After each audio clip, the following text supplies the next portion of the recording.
Halo, selamat datang. Hari ini kita bakal bahas sebuah ide yang kedengarannya simpel, tapi dampaknya bisa mengubah hidup jutaan orang. Judulnya, Memanen Air Menuai Kesejahteraan. Coba deh bayangin, Anda seorang petani punya lahan subur, tapi cuma bisa tanam sekali setahun.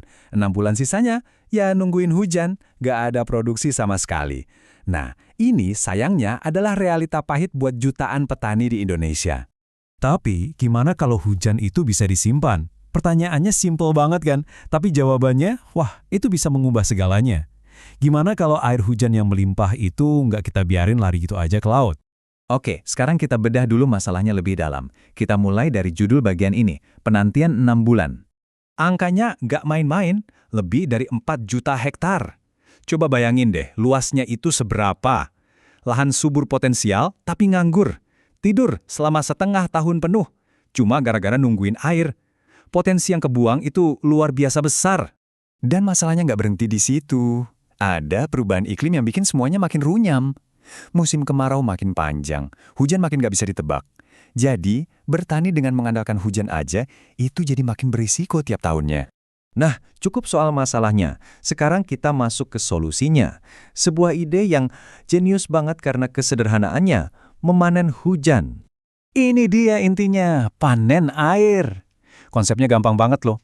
Kumpulin air pas lagi banyak-banyaknya, yaitu pas musim hujan, terus simpan. Anggap aja kayak nabung air. Nanti pas lagi butuh-butuhnya di musim kemarau, tinggal kita pakai tabungan itu. Pentingnya air ini bahkan ditegaskan langsung sama Presiden Joko Widodo. Beliau bilang, pertanian itu kuncinya di air. Kalau airnya tidak ada, bagaimana mau menanam? Jadi ini bukan lagi sekedar urusan teknis ya, ini udah jadi prioritas nasional. Air itu kuncinya buat membuka semua potensi pertanian kita. Oke, ide bagus, butuh eksekusi yang bagus juga kan? Yuk kita lihat gimana sih cara membangun solusi panen air ini di lapangan?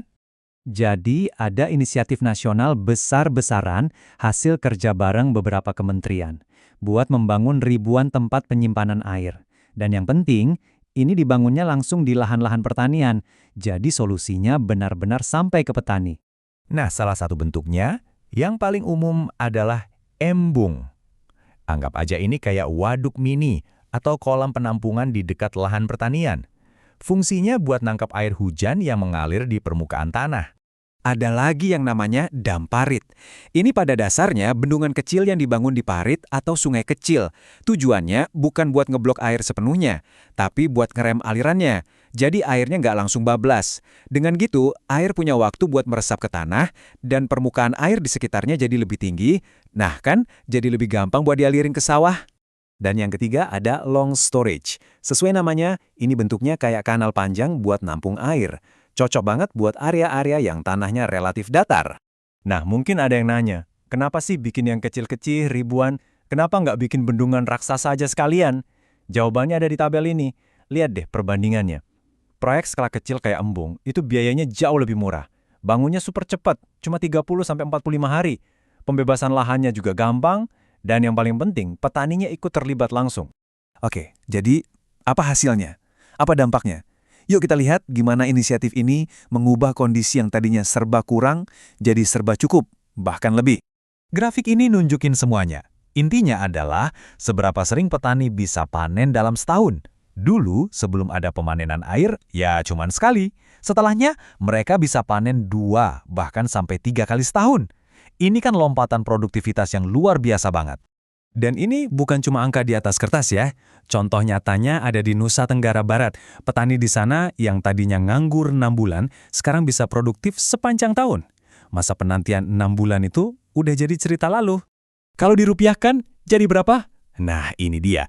Potensi tambahan produksi berasnya aja bisa sampai 10 juta ton. Nilainya sekitar 40 triliun rupiah. Ini bukan cuma angka gede buat negara, tapi ini uang nyata yang masuk ke kantong petani. Tapi, ceritanya nggak selesai cuma sampai ngumpulin air. Punya tabungan air itu satu hal, tapi cara memakainya dengan cerdas, itu hal lain. Yuk kita lihat bagian selanjutnya. Karena sekarang airnya ada, petani jadi bisa pakai teknik irigasi modern. Misalnya irigasi tetes, yang ngasih air langsung ke akar tanaman. Ada juga sistem sprinkler atau irigasi basah kering. Tujuannya sama, jangan sampai ada air yang terbuang sia-sia. Dan ini ada temuan yang menarik banget loh. Sebuah studi soal jagung di Bima nemuin hasil yang di luar dugaan. Ternyata yang menghasilkan panen paling banyak itu bukan yang dikasih air 100%, tapi malah yang dosisnya 80% plus ditambah mulsa organik. Aneh kan? Pelajaran pentingnya apa? Ternyata lebih banyak itu belum tentu lebih baik. Kuncinya itu presisi. Memberi tanaman apa yang dia butuh, pas di waktu dia butuh. Efisiensi itu ngalahin kuantitas. Jadi kesimpulannya begini, dari sebuah ide sederhana, yaitu menyimpan sesuatu yang tadinya terbuang sia-sia, dalam hal ini air hujan, kita bisa membuka potensi yang luar biasa besar untuk ketahanan pangan dan tentunya untuk kesejahteraan para petani. Dan ini jadi penutup yang bikin kita mikir. Kalau memanen air aja dampaknya bisa sebesar ini, kira-kira sumber daya apa lagi ya di sekitar kita yang selama ini kita abaikan? Yang kalau kita panen dengan cara yang cerdas, bisa mengubah dunia kita jadi lebih baik